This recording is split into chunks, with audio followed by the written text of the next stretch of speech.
एक 18 साल का नौजवान जो अभिमन्यु की तरह अंग्रेज़ों का चक्रव्यूह तोड़ने के लिए कमर कस रहा है। एक नवविवाहित तरुण सेनानी जो अवध की सेना का सेनापति है, उस पर बेगम सहित तमाम राजे रजवाड़ों का दारोमदार है। और 25,000 बागियों का सैन्य अभियान जो लखनऊ में अंग्रेज़ों की ईंट से ईंट बजाने के लिए बाउंड्री से निकला है। और घाघरा पार सहित अवध के तमाम राजे रजवाड़ों का महासमर जो आज अवध का भविष्य तय करने वाला है। नमस्कार, यह है घाघरा पार की खास सीरीज, जिसमें आज हम आपको बताएंगे 57वीं क्रांति के सेनानी राजा बलभद्र सिंह की अमर गाथा। तो आइए चलते हैं कहानी की ओर।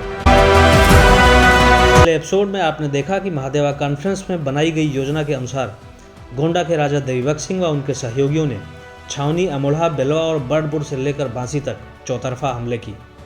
और अंग्रेजों में पूरी तरह से अफरा तफरी का माहौल देखकर हडसन हॉर्स के नेतृत्व में एक टुकड़ी लखनऊ से रवाना की गई।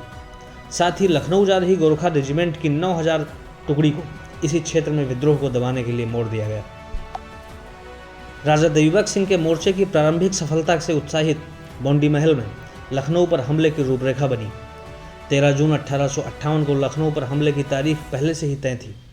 बौंडी के राजा हरदत्त सिंह, चरदा के राजा जोत सिंह, रेहुआ के राजा रघुनाथ सिंह, इकौना के राजा उदित प्रकाश सिंह, छहद्वारा के राजा कलहंस, नानपारा, गंगोल, प्रयागपुर, भिनगा और तिपराहा के राजाओं के साथ सामूहिक तौर पर बेगम ने यह निर्णय लिया कि संयुक्त सेना का नेतृत्व तरुण सेनानी 18 वर्षीय चहलारी के राजा बलभद्र सिंह करेंगे। अवध की सेना के सेनापति बलभद्र सिंह को युद्ध में जाने के पूर्व बेगम ने 100 गांवों की जागीर, राजा की पदवी, चौदंता हाथी, शाही तलवार और बादशाही निशान की 2 मछलियां भेंट की। बलभद्र सिंह की पत्नी ने तिलक लगाकर आरती उतारते हुए युद्ध के लिए उन्हें विदा किया। और 12 जून को ही 25,000 बागियों का लश्कर लखनऊ फतह करने के लिए बौंडी से निकल पड़ा। दूसरी तरफ अंग्रेज हाथ पर हाथ रखे बिल्कुल नहीं बैठे थे। उनके गुप्तचरों ने 25,000 सैनिकों के लखनऊ पर हमले की सूचना दी। सूचना पाकर उनके होश उड़ गए। अंग्रेजों ने भी लखनऊ से बाराबंकी की ओर आगे बढ़कर बागियों से निपटने की योजना बनाई। दूसरी तरफ बलभद्र सिंह की सेना का पहला पड़ाव भयारा के जमींदार यासीन अहमद किदवई के यहाँ हुआ। 12 जून की रात में ही नवाबगंज बाराबंकी के पास रेट नदी के पूरब ओबरी गांव के पास अवध की सेना ने अगला पड़ाव डाला। ओबरी का मैदान 3 ओर से रेट नदी और जमुरिया नाले से घिरा था। चौथी ओर से घना जंगल था। यहाँ पहुँचने का एकमात्र रास्ता रेट नदी पर बना हुआ पुराना नवाबी पुल था। 12 जून की रात को ही सरहोब ग्रांट भी लंबी फौज लेकर पुल के उस पार तक आ गया और उसने योजना बनाई कि 13 जून की सुबह अंधेरे में ही पुल पार करके अचानक क्रांतिकारी सेना पर हमला कर देगा। वहीं 18 वर्षीय तरुण सेनानी बलभद्र सिंह के पास भी एक योजना थी। उन्होंने अपनी सेना को पुल के दाहिने और बाएं एक निश्चित दूरी पर छिपकर मोर्चा लगा दिया और अंग्रेजों के पुल पार करने का इंतजार करने लगे। आखिरकार 13 जून की सुबह 4 बजे सरहोब ग्रांट की फौजें जैसे ही पुल पार करने लगीं, अवध की सेनाएं पहले से ही घात लगाए बैठी थीं। शिकार हाथ में आया देख चीते की छलांग लगाते हुए बलभद्र सिंह की सेना अंग्रेजों पर टूट पड़ी। क्रांतिकारियों की रफ्तार ने अंग्रेजों को दिन में ही तारे दिखा दिए। हजारों अंग्रेज गाजर मूली की तरह काट डाले गए। किंतु क्रांतिकारियों ने अभी भी कालियानाग के फन पर ही प्रहार किया था। शुरुआती झटकों से ही झुझलाते हुए सरहोब ग्रांट ने अपने फन को पीछे खींच लिया और कुंडली मारकर मजबूत सुरक्षा घेरा बना लिया। कर्नल डेली, पुरनेल और अंग्रेज अधिकारियों ने क्रांतिकारियों की व्यूह रचना से अपने कदम पीछे खींच लिए। पुल पर हुए हमले इतने तेज थे कि जितने अंग्रेज क्रांतिकारियों की जद में आए उसमें से कोई भाग न पाया। सब के सब मारे गए। सरहोब ग्रांट ने ओबरी के मैदान में इकट्ठा होकर आमने सामने लड़ने की योजना बनाई। सुबह के 8 बजे तक ओबरी के मैदान में दोनों तरफ की सेनाएं आजमाइश के लिए आमने सामने थीं। रणभेरी बजते ही हर हर महादेव और अल्लाहू अकबर के उद्घोष से शत्रु सेना के सर कलम होने लगे। बलभद्र सिंह के करिश्माई नेतृत्व ने अंग्रेजों के दांत खट्टे कर दिए और तोपों की गड़गड़ाहट आसमान की छाती टूक टूक करने लगी। लग रहा था कि अंग्रेजों का धैर्य अब टूटने ही वाला है।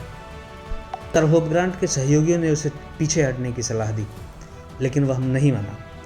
वह जानता था कि यदि भागने का प्रयास किया तो सेना तितर बितर हो जाएगी। संख्या बल के कम होने से हम सब की सुरक्षा खतरे में पड़ जाएगी। ऐसे में क्रांतिकारी सेना आसानी से लखनऊ पहुंच जाएगी और लखनऊ में हमारी फौजें लड़ने के लिए उपस्थित नहीं।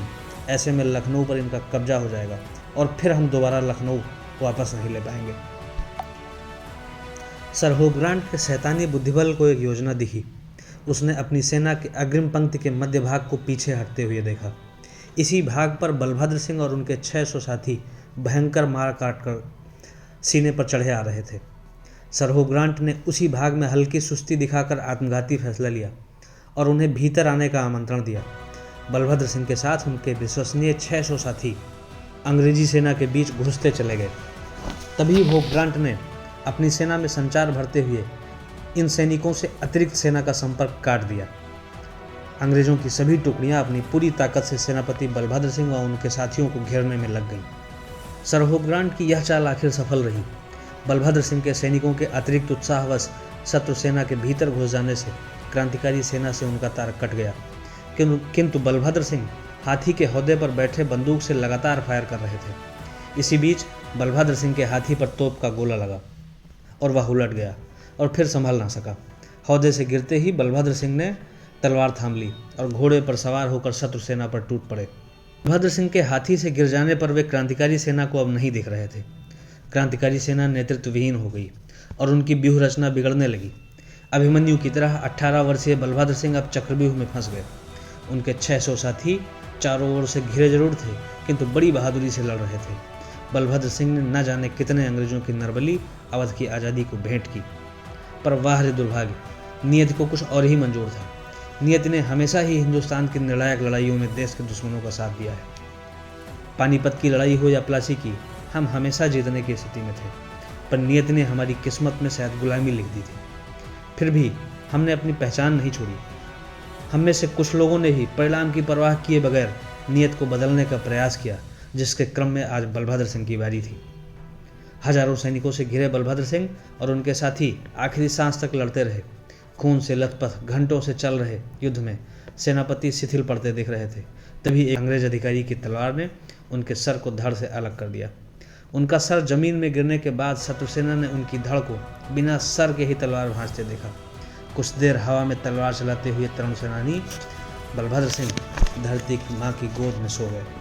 आसपास के योद्धा थोड़ी देर के लिए सहम गए। सर हो ग्रांट ने अपनी आंखों के सामने यह घटना देखी। वह अवाक सा रह गया। सेनापति बलभद्र सिंह के गिरते ही क्रांतिकारी सेना में भगदड़ मच गई।